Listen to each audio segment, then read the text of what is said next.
Hello दोस्तों, कैसे हैं आप सब। आप सभी का हमारी एडवांस फंडामेंटल ऑफ एग्रीकल्चर जो वीडियो लेक्चर सीरीज है इसमें बहुत बहुत स्वागत है।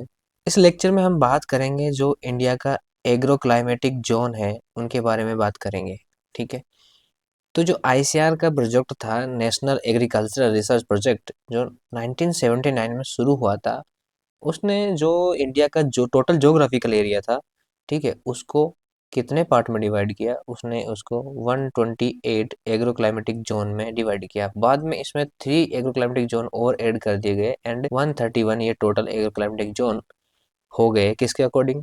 नेशनल एग्रीकल्चर रिसर्च प्रोजेक्ट के अकॉर्डिंग। फिर क्या हुआ कि प्लानिंग कमीशन ने 1988 में जो एग्रो क्लाइमेटिक रीजनल प्लानिंग थी, इस अप्रोच को इनिशिएट किया। ठीक है, एंड 1989 में प्लानिंग कमीशन ने इंडिया के टोटल ज्योग्राफिकल एरिया को यानी कि इंडिया को 15 यानी कि 15 एग्रो क्लाइमेटिक रीजन में डिवाइड कर दिया। ठीक है, किस बेसिस पर डिवाइड किया तो वो आपको याद रखना, इसी क्वेश्चन अक्सर पूछा जाता है। तो ये homogeneity in agro climatic features like climate हो गया, जैसे कि टेम्परेचर हो गया, रेनफॉल हो गया, फिर आपका सोइल हो गया, सोइल किस टाइप की कैसे है, एंड वाटर रिसोर्सेज यानी कि वाटर के रिसोर्सेज क्या क्या है, and length of growing period, ठीक है, and topography and cropping pattern and cropping system. इन सब के बेसिस पर इन्होंने इंडिया को 15 एग्रो क्लाइमेटिक जोन्स में डिवाइड कर दिया। ठीक है, तो यानी कि इन सब फीचर्स है, जो ये क्लाइमेटिक फीचर्स हैं, इनके के अंदर अगर सिमिलरिटी पाई गई एक जैसी, तो उसको एक पर्टिकुलर जोन में, एग्रो क्लाइमेटिक जोन में या रीजन में रख दिया जाता था। तो जो प्लानिंग कमीशन था, इसका नाम है ना, फिर चेंज हो गया। जब अब इसका नाम चेंज कब हुआ था तो वो आपका 2015 में हुआ था। और क्या नाम हुआ था? तो national institution for transforming India. और इसका जो चेयरपर्सन रहता है वो कौन रहता है? इसका चेयरपर्सन रहता है प्राइम मिनिस्टर ऑफ इंडिया। इसका हेडक्वार्टर कहाँ है? इसका हेडक्वार्टर न्यू दिल्ली में है। एग्रो क्लाइमेटिक जोन्स को बनाने के ऑब्जेक्टिव क्या है, उनकी हम बात कर लेते हैं कि उद्देश्य क्या है। ठीक है, तो सबसे पहला ऑब्जेक्टिव तो यही है कि to identify region with similar agro climatic conditions to facilitate the development of location specific agricultural studies to promote sustainable agriculture development.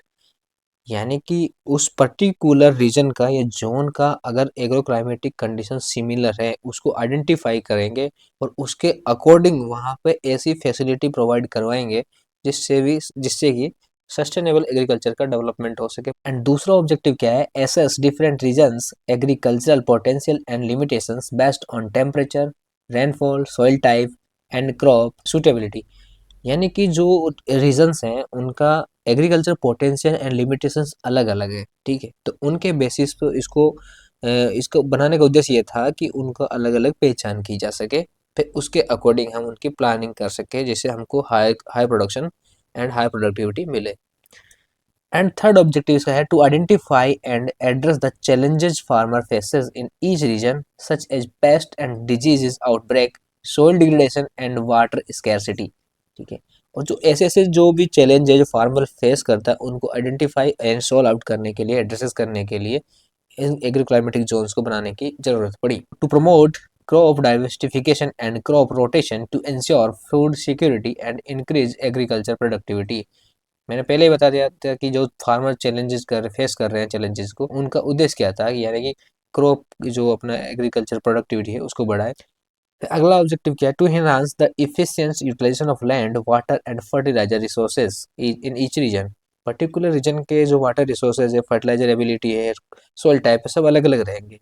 तो वहाँ पे उनको और ज़्यादा इम्प्रूव किया जा सके, उनका पर्टिकुलर यूज किया जा सके, ताकि प्रोडक्टिविटी बढ़ जाए। अल्टीमेट गोल क्या है हमारा? प्रोडक्टिविटी बढ़ाना। अनदर ऑब्जेक्टिव है to promote and adoption of appropriate technology and best agriculture practices in each region. यानी कि जो पर्टिकुलर जोन बनाया है उसमें उस जोन के अकॉर्डिंग ही हम एग्रीकल्चर जो टेक्नोलॉजीज हैं, कुछ भी प्रैक्टिसेस हैं, उनको उस जोन के अकॉर्डिंग हम एडॉप्ट कर सके, प्रमोट कर सके। ठीक है, another object to promote the conservation of each region as natural resources such as soil, water and biodiversity. इन सबको प्रोटेक्ट करना भी, कंजर्व करना भी इसका ऑब्जेक्टिव है एग्रो क्लाइमेटिक जोन्स को बनाने का। को एक दो क्वेश्चन देखने को मिल सकते हैं, ऑब्जेक्टिव से क्वेश्चन मिल बनते हैं अच्छे खास। तो भाई लोग बात करते हैं कि नीति आयोग ने एग्रो क्लाइमेटिक जोन्स को 15 जोन्स में डिवाइड किया। ठीक है, वो 15 जोन कौन कौन से हैं उनकी बात कर लेते हैं। तो सबसे पहला है हिमालयन रीजन। ठीक है। अब हिमालयन रीजन को 2 पार्ट में डिवाइड किया गया है। पहला तो है वेस्टर्न, दूसरा है आपका ईस्टर्न। फिर आता है गंगेटिक प्लेन। तो गंगेटिक प्लेन में आपका गंगा कहाँ से शुरू होती है? हिमालय से शुरू होती है, बंगाल की खाड़ी में जाके मिल जाती है। तो जो ये रीजन बनाती है उसको बोलते हैं गंगेटिक प्लेन रीजन। तो सबसे पहले ये बनाती है लोअर गंगेटिक प्लेन, फिर ये बनाती है आपका मिडिल, फिर ये बनाती है आपका अपर, फिर बनाती है ट्रेंस। ठीक है, तो ये 4 गंगेटिक प्लेन्स हैं। इसके बाद में शुरू होता है आपका प्लेटू एंड हिल्स रीजन। ठीक है, तो प्लेटू एंड हिल्स रीजन में आपका सबसे पहला कौन सा आता है? सबसे पहले आपका आता है ईस्टर्न प्लेटू और हिल्स, तो यहाँ पे है वो। फिर आता है आपका सेंट्रल प्लेटू हिल्स, तो वो आपका ये मध्य प्रदेश वाला रीजन आ जाता है। फिर आपका आता है वेस्टर्न प्लेटू हिल्स, तो वो आपका ये महाराष्ट्र वाला रीजन आ जाता है। फिर आपका सदर्न प्लेटू हिल्स, तो वो आपका ये तमिलनाडु कर्नाटक वाला रीजन आ जाता है। फिर आता है आपका ईस्ट कोस्टल प्लेन एरिया, तो वो आपका ये आ जाता है। फिर वेस्ट कोस्टल प्लेन एरिया, तो वो ये आपका आ जाता है। फिर आता है गुजरात प्लेन हिल्स, तो वो यहाँ पे आ जाता है। तो ये आपका जो एरिया है ये सारे, ये आपको प्लेटू एंड हिल्स में आते हैं। ठीक है, प्लेटू एंड हिल्स, यानी कि कहीं कहीं आपको प्लेन देखने को मिलेगा, कहीं कहीं आपको पहाड़ देखने को मिलेगा। तो आप यहाँ पे क्लियरली देख सकते हो, यहाँ से पूरा ये, यहाँ से पूरा ये प्लेटू एंड हिल्स रीजन है, एंड ये पूरा आपका गंगेटिक रीजन है, ये हिमालयन रीजन है।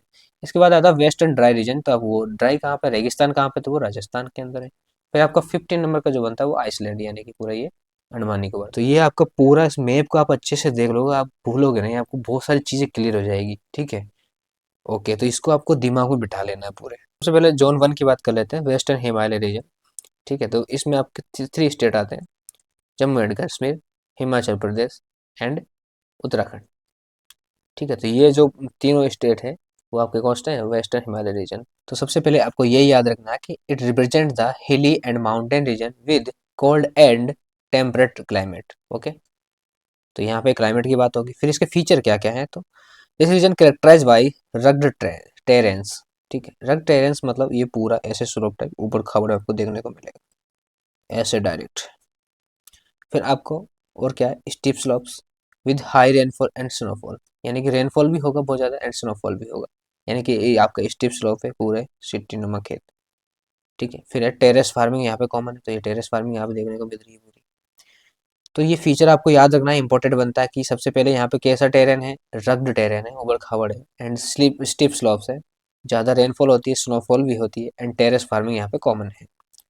लैंड होल्डिंग बहुत कम है, क्योंकि पूरा पहाड़ी रीजन है, बर्फ से ढका रहता है मैक्सिमम टाइम। तो very small land holding and topography is undulating and suitable for cultivation of fruit like Apple, cherries, and जो क्रॉप है उसमें लाइक राइस, मेज, व्हीट एंड बार्ले मैक्सिमम देखने को मिलता है। ठीक, फिर दूसरे जोन की बात कर ले, ईस्टर्न हिमालय रीजन। जो नॉर्थ ईस्ट स्टेट है, 8 स्टेट, ठीक है, वो इसमें आते हैं। उसमें जो अरुणाचल प्रदेश, आसाम, मणिपुर, मेघालय, मिजोरम, नागालैंड, सिक्किम, त्रिपुरा, ये सब मिलके एक ईस्टर्न हिमालय रीजन बनाते हैं। ठीक है, तो सबसे इम्पोर्टेंट यहाँ पे क्या है कि यहाँ पे कौन सी तरह की खेती की जाती है? वो शिफ्टिंग कल्टीवेशन की जाती है, जिसको आप झूम खेती भी बोलते हो, झूम कल्टीवेशन। वेरी वेरी इंपॉर्टेंट, कई बार ये क्वेश्चन आ चुका है।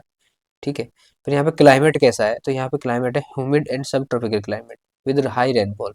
रेनफॉल बहुत ज़्यादा होती है, एंड ह्यूमिड सब ट्रॉपिकल क्लाइमेट यहाँ पे आपको देखने को मिलेगा। और फीचर क्या क्या है? हैवी रेनफॉल, ठीक है, रेन फेड एग्रीकल्चर होती है, मतलब पूरी बरसात पे डिपेंडेंट रहती है, ज़्यादा रेनफॉल होती है तो।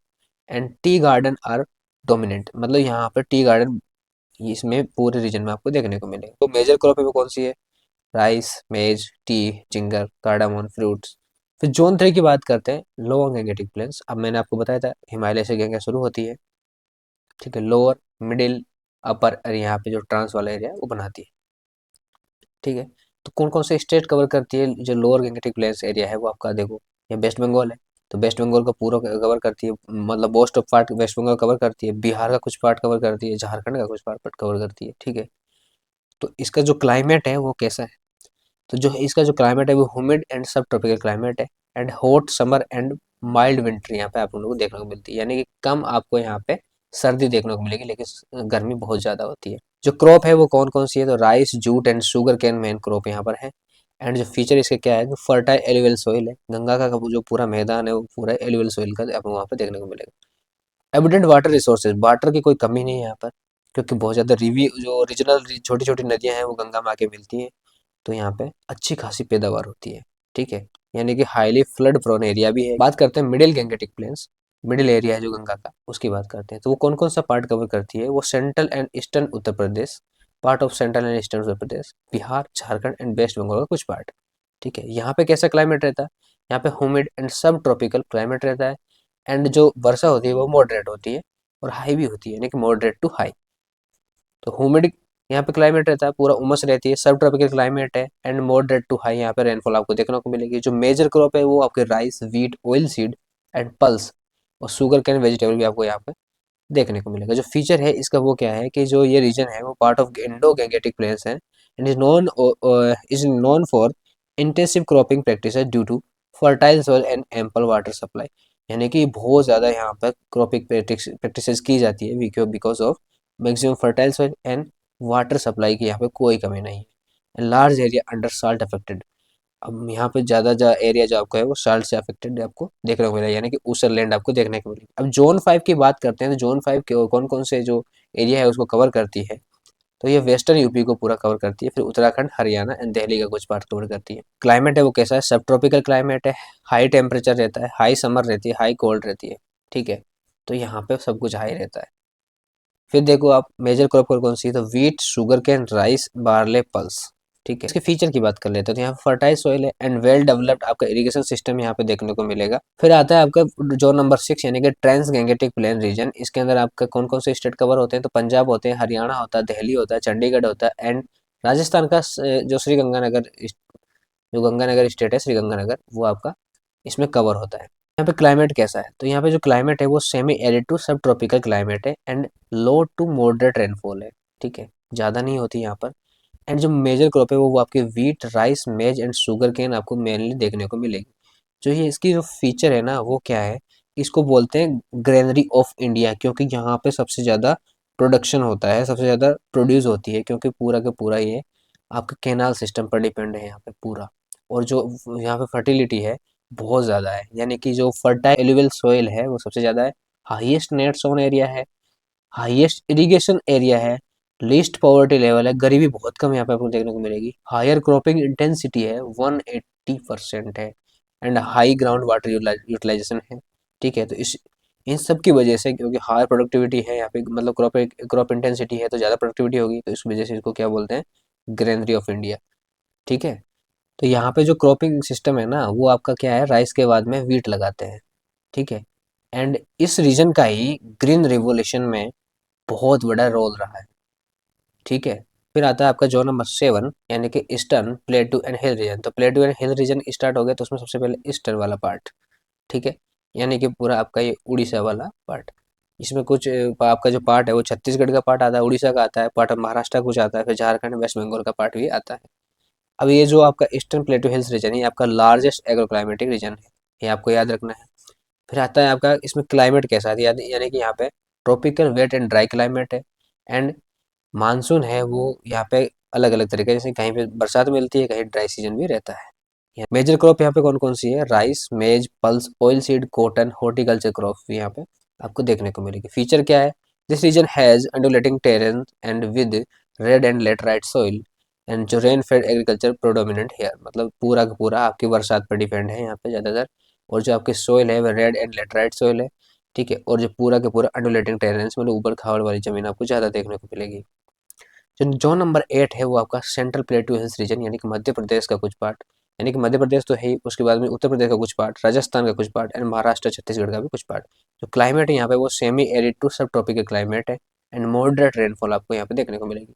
जो मेजर क्रॉप है यहाँ पे wheat, sorghum, pulse and oil seed cotton आपको देखने को मिलेगी। और जो फीचर है इस रीजन का वो क्या है? यह मैक्सिमम जो ब्लैक एंड रेड सोइल है वो आपको यहाँ पे देखने को मिलती है। With agriculture dependent on monsoon rain and irrigation, दोनों तरह का यहाँ पे डिपेंडेंसी है, यानी मानसून पर डिपेंडेंसी है, इरिगेशन सिस्टम में भी यहाँ पे आपको डिपेंडेंसी मिलेगी। फिर आपका वेस्टर्न प्लेटू हिल्स रीजन है, उसके अंदर आपका महाराष्ट्र आता है, फिर कुछ पार्ट आपका मध्य प्रदेश का आता है, राजस्थान का आता है, गुजरात, कर्नाटक का भी कुछ पार्ट यहाँ पे इन्वॉल्व होते हैं। फिर जो क्लाइमेट है इस रीजन का वो कौन सा है? Tropical wet and dry climate with moderate to low rainfall. ठीक है, जो मेजर क्रॉप है यहाँ पे कॉटन आपको मेनली देखने को मिलेगा, उसके बाद groundnut, sorghum, pulse and millet भी आपको यहाँ पे कुछ देखने को मिलेगी। जो फीचर है इस रीजन के वो क्या है? कि characterise by black soil which are highly suitable for cotton cultivation and इस रीजन में आपका ड्राईलैंड फार्मिंग बहुत कॉमन है। ठीक है, क्योंकि यहाँ पे बहुत कम बारिश होती है, मॉडरेट टू लो बारिश होती है यहाँ पे। फिर आपके जो नंबर 10 की बात कर लेते हैं, सदर्न प्लेटू हिल्स रीजन। ठीक है, वो कौन कौन सा स्टेट कवर करती है? Karnataka, Andhra Pradesh, Tamil Nadu and part of Kerala and Telangana. तो यहाँ पे जो क्लाइमेट है वो semi arid and tropic climate है। फिर यहाँ पे मेजर क्रॉप है आपके मिलेट एंड पल्स आपको सबसे ज़्यादा देखने को मिलेगी, and oil seed, sugarcane and cotton भी यहाँ पे कहीं कहीं देखने को मिलेगा। जो इस रीजन का फीचर है वो कौन सा है, क्या है? यानी कि soil including red, black, and lots of variety of crops, including plantation crop like coffee। जो यहाँ पे जो फार्मिंग है वो कौन सी है? रेन फेड फार्मिंग आपको यहाँ पे मेनली देखने को मिलेगी। जो नंबर 11 है वो आपका पूरा कोस्टल एरिया, यानी कि वो ईस्ट वाला जो कोस्टल एरिया है वो इसमें इंक्लूड होता है। उसमें कौन कौन से एरिया आते हैं? वो तमिलनाडु का एरिया, आंध्र प्रदेश का एरिया, उड़ीसा का एरिया आता है। ठीक है, यानी कि जो आपका वो कोस्टल एरिया है तमिलनाडु का वो इसमें कवर्ड होते हैं। जो क्लाइमेट है वो यहाँ पे कौन सा है? Tropical climate with high humidity and rainfall. And जो आपकी क्रॉप है मेनली यहाँ पे rice, sugar cane, groundnut, cashew and coconut आपको मेनली देखने को मिलेगा। इस जोन का फीचर क्या क्या है कि यानी कि जो एलुवियल सोइल है यहाँ पे बहुत ज्यादा है, इसकी वजह से इसको हाईली फर्टाइल बनाता है इस एरिया को। एंड यहाँ पे जो पूरा पूरा एग्रीकल्चर है वो इरिगेशन पे डिपेंड करता है। फिर जोन नंबर 12 में क्या है? वेस्ट एंड कोस्टल एरिया, जो पूरा के पूरा जो महाराष्ट्र, गोवा, कर्नाटक, केरला वाला जो एरिया है वो इसके अंदर आता है। और जो क्लाइमेट है वो tropical wet climate and high, जो यहाँ पे जो हाई रेनफॉल है वो बहुत हाई है। ठीक है, और यहाँ पे जो मेनली क्रॉप है वो rice, coconut, spice, rubber, cashew वगैरह आपको देखने को मिलेगी। फीचर क्या क्या है कि this region has laterite soil and experience heavy monsoon rains.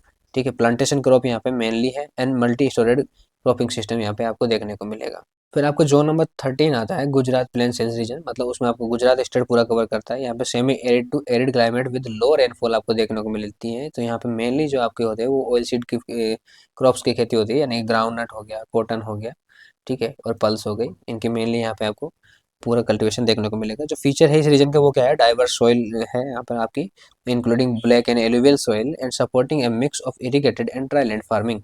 दोनों तरह की यहाँ पे मिक्सिंग फार्मिंग आपको देखने को मिलेगी, इरिगेटेड भी है, ड्राई लैंड फार्मिंग भी है। और जो इस रीजन को है ना वो बोला जाता है ऑयल सीड रीजन। ठीक है, फिर जो नंबर 14 यानी कि वेस्ट एंड ड्राई रीजन, इसके अंदर आपका Rajasthan and part of Gujarat, मतलब गुजरात का कुछ पार्ट यहाँ पे आपको देखने को मिलेगा। क्लाइमेट यहाँ पे कैसा? Arid to semi arid and और वेरी लो रेनफॉल, बहुत ही कम बारिश होती है। एंड जो मेजर क्रॉप है आपके मिलेट्स हैं, लाइक बाजरा, मस्टर्ड, ग्राम, गुआर एंड मूंग, ये आपको मेनली देखने को मिलेगी। फिर इस रीजन का फीचर क्या है कि इस रीजन का फीचर है कि इसको थार डेजर्ट बोलते हैं पहले तो, सबसे पहले। फिर इसमें जो सोइल पाई जाती है वो सैंडी सोइल पाई जाती है। और जो टेम्परेचर है बहुत ज़्यादा चला जाता है यहाँ पे, 50 डिग्री सेल्सियस के समथिंग चला जाता है। ठीक है, पीक समर में। फिर जो यहाँ पे जो क्रॉप ग्रो की जाती है वो कैसी होती है? वो ड्रॉट रेजिस्टेंस होती है मेनली, यानी कि यहाँ पे मिलेट्स यानी कि ज्वार बाजरा है उनको अच्छे खासा यहाँ पे ग्रो किया जाता है। जो नंबर 15 द आइसलैंड रीजन, इसके अंदर जो एरिया कवर होता है वो आपका कौन कौन सा? अंडमान निकोबार एंड लक्षद्वीप। एंड इसको क्या बोलते हैं? स्मॉलेस्ट एग्रीकल्चर रीजन भी बोलते हैं। जो क्लाइमेट है वो कैसा है? ट्रॉपिकल ह्यूमिड क्लाइमेट है एंड बहुत ज़्यादा रेनफॉल है, यानी कि हेवी रेनफॉल होती है। मेजर क्रॉप कौन कौन सी है? यानी कि यहाँ पे जो मेनली आपका जो हाफ एरिया है ना वो पूरा कोकोनट है। नहीं, कोकोनट यहाँ पे मेनली क्रॉप है। फिर जो फीचर है वो कैसा है? यहाँ पे लस वेजिटेशन है। फिर agriculture is mostly based on plantation crop, यानी कि प्लांटेशन क्रॉप यहाँ पे मेनली देखने को मिलेगी, मोस्टली आपकी कोकोनट। तो ये हमने बात करी agro climatic reason of India की। ठीक है, तो 15 हमने देख लिए। इसमें से आपको किसी भी एग्जाम में, एग्रीकल्चर के किसी भी एग्जाम में 1 से 2 क्वेश्चन देखने को मिल सकते हैं। तो आपको अच्छे से इनको देख लेना है। जो इंपॉर्टेंट इंपॉर्टेंट हाईलाइट कर रखे हैं वही क्वेश्चन आपको मेनली पूछेंगे। सबसे पहले आपको मैप ध्यान रखना है, क्योंकि मैप से ही क्वेश्चन आप मैक्सिमम सोल्व कर पाओगे। आप उससे ये डिसाइड कर पाओगे कौन सा एरिया है, उस हिसाब से आप अंदाजा लगा लोगे कैसी सोइल यहाँ पे पाई जाती होगी एंड कैसी क्रॉप यहाँ पे उगाई जाती होगी।